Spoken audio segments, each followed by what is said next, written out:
Mon oncle est venu vivre chez nous après sa retraite et a retrouvé un journal intime que j'avais écrit adolescente. Je m'appelle Julie, j'ai 38 ans, mariée depuis 12 ans à François, et nous avons 2 enfants. Une vie normale, bien rangée, du moins en apparence. Tout a basculé, ou plutôt tout a commencé à basculer, le jour où mon oncle Raymond est venu s'installer chez nous. Raymond, c'est le petit frère de mon père. Il a toujours été le plus fantasque, le plus libre, le plus à part de la famille. Un peu bohème, un peu philosophe, toujours avec une guitare ou un livre sous le bras. Il a longtemps vécu en Martinique, puis au Sénégal, et maintenant qu'il prenait sa retraite, il voulait se reconnecter à ses racines. Il n'avait pas d'enfant, n'avait jamais été marié, et je crois qu'il était un peu seul. Alors, quand il a demandé s'il pouvait rester quelque temps chez nous, je n'ai pas hésité. Je me suis dit, pourquoi pas? C'est temporaire, c'est de la famille. François n'était pas très enthousiaste, mais il m'a suivi, et les enfants, eux, l'ont tout de suite adopté. Il l'appelait « Tonton Ray ». Il leur racontait des histoires africaines ou jouait du tambour avec eux dans le salon. Il y avait dans l'air comme une énergie nouvelle depuis son arrivée. Mais ce que je ne savais pas, c'est que Raymond allait réveiller en moi des souvenirs que j'avais soigneusement enterrés depuis longtemps. Très longtemps. Tout a commencé un samedi matin. Il pleuvait. Je me souviens très bien. J'étais dans la cuisine à préparer un gâteau au citron pour le goûter, quand Raymond est arrivé, l'air intrigué, tenant un vieux cahier dans ses mains. Un carnet à la couverture rigide, bleu nuit, un peu jauni sur les bords. Julie, regarde ce que j'ai trouvé dans le grenier, dans un carton marqué « Vieux papier ». Tu sais à qui ça appartenait? Je l'ai regardé, puis j'ai regardé le carnet, et j'ai senti mon cœur rater un battement. Je l'ai reconnu tout de suite. C'était mon journal intime, celui que je tenais entre mes 13 et mes 16 ans. Le carnet dans lequel je déversais mes émotions, mes colères, mes amours imaginaires, mes délires d'ado, et aussi mes secrets les plus sombres. Donne-moi ça, ai-je dit un peu trop vite, trop sèchement même. Il m'a regardé, surpris. Oh, c'était à toi? Je ne savais pas. Je l'ai un peu feuilleté, je suis désolée. Je croyais que c'était un roman ou un carnet d'écriture. Tu écrivais déjà très bien à cet âge-là. Je ne savais pas quoi dire. Mon visage brûlait de honte, de peur, et d'une drôle de nostalgie aussi. Ce carnet, je l'avais complètement oublié, et voilà qu'il ressortait maintenant, entre les mains de mon oncle. Je l'ai pris, je suis montée dans ma chambre, et je me suis enfermée. Je me suis assise sur le lit et j'ai commencé à lire. C'était comme ouvrir un coffre de souvenirs. Des pages pleines de fautes, mais pleines de sincérité. J'y parlais de mes journées de collège, de mes disputes avec mes parents, de mes rêves d'avenir, et puis, plus loin, à partir de la page 87, j'ai vu les pages les plus secrètes, celles que je redoutais, celles que, même adulte, je n'avais jamais relues. J'y racontais un malaise. Un malaise que j'avais ressenti pendant plusieurs mois à l'époque à cause d'un autre oncle, le frère de ma mère cette fois, qui venait nous rendre visite et qui avait des gestes un peu trop insistants. Je n'avais jamais su comment en parler. Alors, je l'avais écrit, noir sur blanc. Je me suis arrêtée net. Mon sang s'est glacé, et une question m'a hantée immédiatement. Est-ce que Raymond l'a lu? Est-ce qu'il est tombé là-dessus? Je suis redescendue. Il était assis sur le canapé, avec ma fille sur les genoux, en train de lui apprendre un rythme sur un petit djembé. Il m'a lancé un regard neutre, souriant, pas accusateur, pas gêné, mais je ne pouvais pas m'empêcher d'avoir un doute. J'ai attendu que les enfants aillent jouer dehors. Puis je suis venue vers lui. Raymond, tu as lu jusqu'où dans ce carnet? Il m'a regardé, puis a posé doucement le djembé sur le sol. J'ai lu peut-être une 20aine de pages. Tu avais un style très vivant. Et puis, j'ai vu que c'était personnel, alors j'ai refermé. Pourquoi? Tu n'as pas vu de choses, disons, dérangeantes. Il a froncé les sourcils, puis il m'a dit, non, pas vraiment. À moins que tu ne parles de cette page où tu écrivais que tu aurais aimé fuguer et partir en Afrique vivre dans un village avec les tambours. J'ai esquissé un sourire nerveux. Ah oui, peut-être que c'est de ça que je parlais. Mais j'ai vu dans ses yeux qu'il n'était pas dupe. Il savait qu'il y avait autre chose, mais il ne voulait pas m'obliger à parler. Ce soir-là, je n'ai pas dormi. J'ai relu le journal en entier, et plus je le lisais, plus je sentais remonter en moi une colère enfouie contre ce vieil oncle, contre mes parents qui n'avaient rien vu, contre moi-même qui n'avais jamais osé en parler, et aussi une sorte de soulagement. J'avais retrouvé cette part de moi-même que j'avais abandonnée, cet ado qui criait en silence dans un carnet, cette jeune fille qui avait survécu. Le lendemain matin, à l'aube, j'ai trouvé Raymond dans le jardin, en train de méditer. Je me suis assise à côté de lui. « Raymond, je crois que je dois te dire quelque chose. » Il a tourné la tête vers moi sans rien dire, juste un hochement doux, une invitation. Et alors, pour la première fois depuis plus de 20 ans, j'ai parlé. Je lui ai tout raconté, pas en détail, juste l'essentiel, le malaise, le silence, le poids, et le fait que je n'en avais jamais parlé à personne. Il a écouté sans m'interrompre, sans juger. Puis il a posé sa main sur mon épaule. « Je suis désolée que tu aies vécu ça. Tu sais, parfois, les journaux intimes retrouvent leur chemin vers nous pour une raison. Peut-être que celui-là voulait simplement te rappeler que tu es plus forte que ce que tu crois. » Je n'ai rien dit, mais j'ai senti les larmes couler, et elles m'ont fait du bien. Après avoir parlé à Raymond ce matin-là, j'ai eu la sensation étrange d'avoir ouvert une porte intérieure, une porte que j'avais scellée depuis des décennies. Je suis restée assise un moment dans le jardin, les pieds nus dans l'herbe humide, à observer le soleil se lever doucement sur notre citronnier. J'étais encore bouleversée, mais soulagée d'avoir parlé et surtout d'avoir été entendue sans être jugée. Mais très vite, une autre réalité m'a rattrapée. François ne savait rien, et moi-même, je n'avais jamais pris le temps de m'interroger sur l'impact de ce que j'avais vécu. Pourtant, tout ce que j'avais lu dans ce journal me hantait encore, mes difficultés à faire confiance, mes silences au lit, mes sursauts quand quelqu'un me touchait par surprise. Et si tout ça venait de là ? Et si, sans le savoir, j'avais porté cette blessure dans mon couple, dans mon corps, dans mes choix de femme, de mère, de partenaire ? Je suis rentrée à la maison. Les enfants dormaient encore. François, lui, était déjà dans le bureau, en visioconférence avec un client. J'ai hésité à frapper.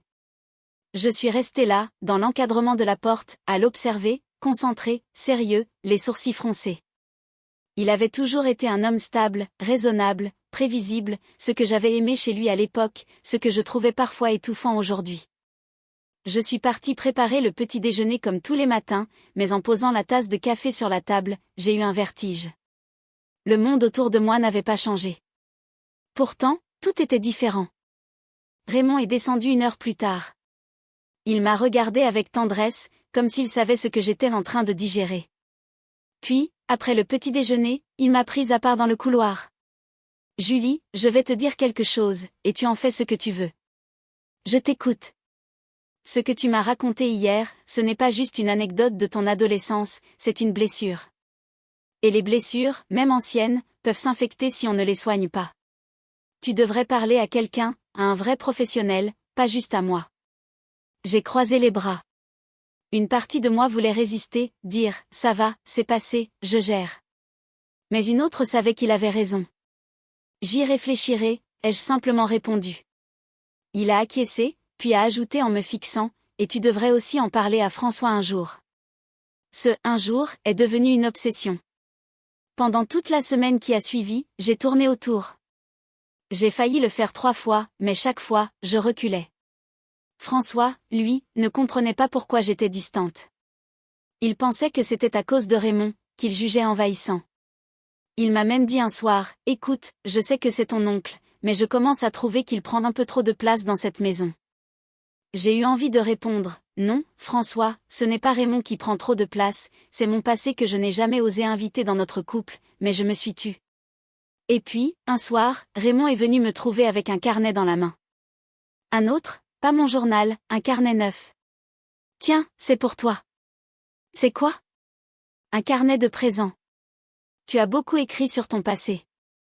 Peut-être que tu pourrais commencer à écrire sur ce que tu veux maintenant, pour toi, pas pour les autres. » J'ai pris le carnet, je l'ai gardé sur ma table de nuit plusieurs jours, puis, une nuit d'insomnie, je l'ai ouvert et j'ai commencé à écrire sur mes peurs, sur mes désirs, sur mon couple, sur la femme que j'étais devenue et celle que j'avais envie de redevenir. Et plus j'écrivais, plus je sentais que quelque chose se réorganisait en moi.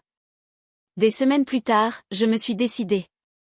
François venait de rentrer du travail, fatigué. On avait couché les enfants, on était dans le salon.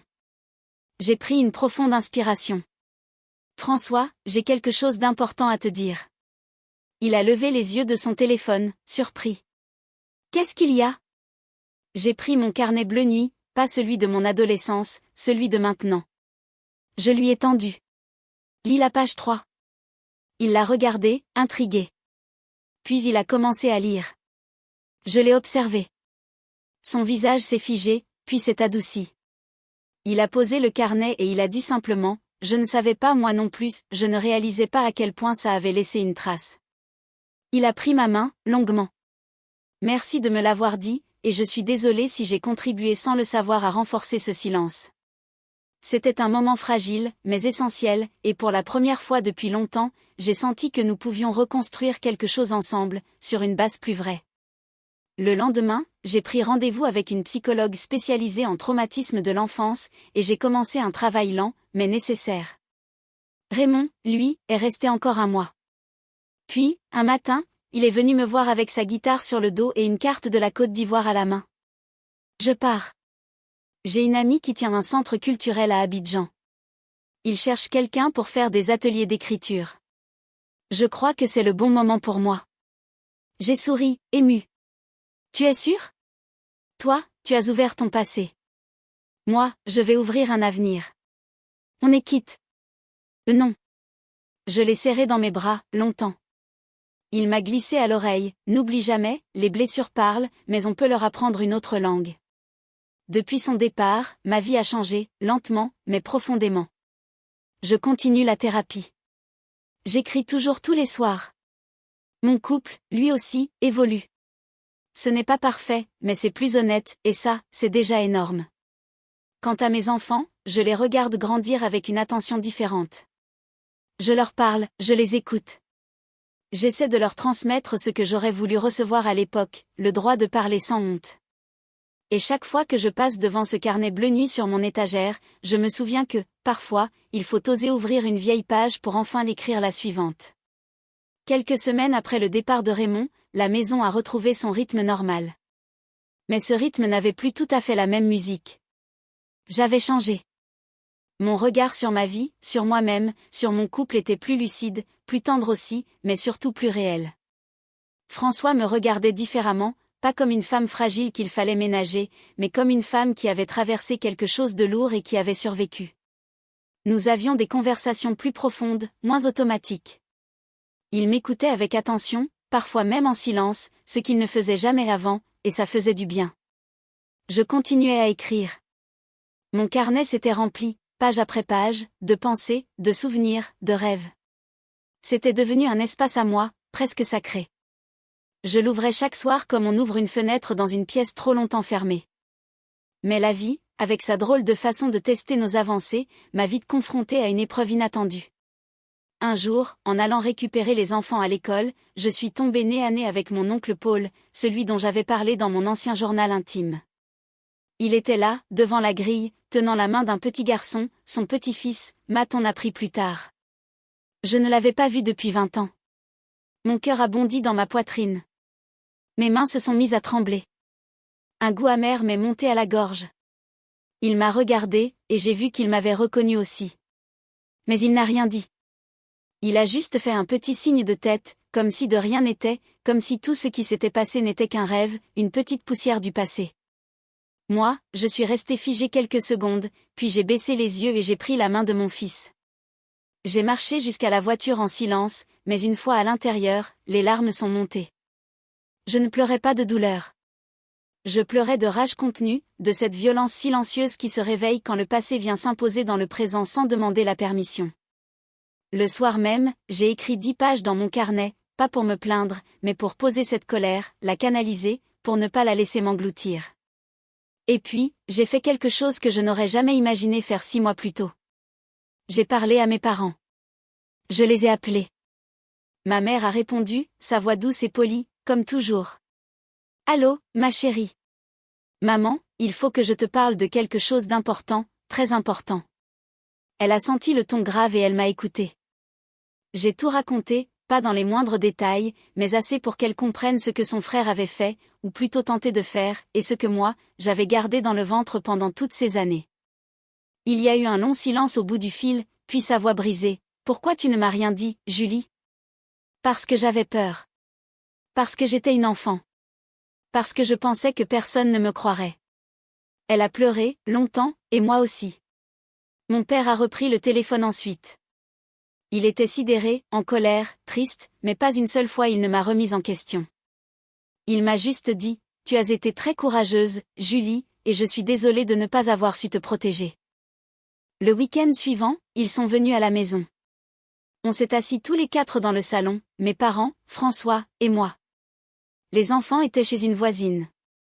On a parlé comme jamais. Ma mère a avoué qu'elle avait toujours trouvé Paul bizarre, qu'elle avait senti quelque chose, mais n'avait jamais osé mettre des mots. Elle m'a demandé pardon, sincèrement, et je l'ai cru. François les écoutait, silencieux. Je le voyais, lui aussi, affecté. Je crois qu'il découvrait une Julie qu'il n'avait jamais vraiment connue, plus complexe, plus cabossée, mais aussi plus forte. Quelques jours plus tard, Raymond m'a appelé depuis Abidjan. Il était rayonnant. Alors, petite sœur, comment va ton journal du présent? Il déborde, et il me sauve un peu chaque jour. Il a ri, puis il a dit, tu sais, Julie, écrire, ce n'est pas fuir le passé. C'est le regarder bien en face et lui dire, je t'ai vu, tu n'as plus de pouvoir sur moi. J'ai souri. Il avait raison. Avant de raccrocher, il m'a demandé, et maintenant, c'est quoi la prochaine étape? J'ai réfléchi, puis j'ai répondu sans hésiter, transmettre, aider d'autres femmes à parler, comme tu m'as aidé à le faire. Et c'est exactement ce que j'ai fait. Quelques mois plus tard, j'ai lancé un petit cercle d'écriture thérapeutique dans ma commune. Une fois par semaine, des femmes, jeunes ou âgées, mariées ou célibataires, blessées ou simplement en quête de sens, se retrouvaient dans la bibliothèque municipale. On écrivait, on partageait, on écoutait. La première fois que j'ai lu un extrait de mon journal d'adolescente devant elle, j'avais les mains moites. Mais à la fin de la séance, une femme d'une 50aine d'années s'est approchée de moi, les yeux brillants, et m'a dit, « Votre histoire m'a libérée. » Moi aussi, j'avais un secret, et ce soir, je vais enfin oser l'écrire. J'ai su à cet instant précis que le cercle était complet. Aujourd'hui, je continue ma vie. Je suis toujours mariée à François. On a nos hauts et nos bas, mais il y a entre nous une vérité nouvelle, une transparence qui n'existait pas avant. Mes enfants grandissent. Je leur apprends chaque jour l'importance de la parole, du respect, du consentement. J'essaie d'être une mère présente, mais surtout une mère qui écoute. Et dans mon armoire, il y a 2 carnets, l'un, bleu nuit, jauni, témoin de ce que j'ai subi et caché, l'autre, plus récent, témoin de ce que j'ai reconquis. Je les garde tous les 2, car ils me rappellent que nous ne sommes jamais réduits à nos blessures, mais que nos blessures font partie de l'histoire que nous écrivons et que nous avons le pouvoir de transformer. Voilà la vraie leçon que m'a laissé Raymond, sans le savoir, en retrouvant ce vieux journal, ce que la honte a enfermé, la parole peut libérer. Et ce que le passé a volé, l'écriture peut reconstruire.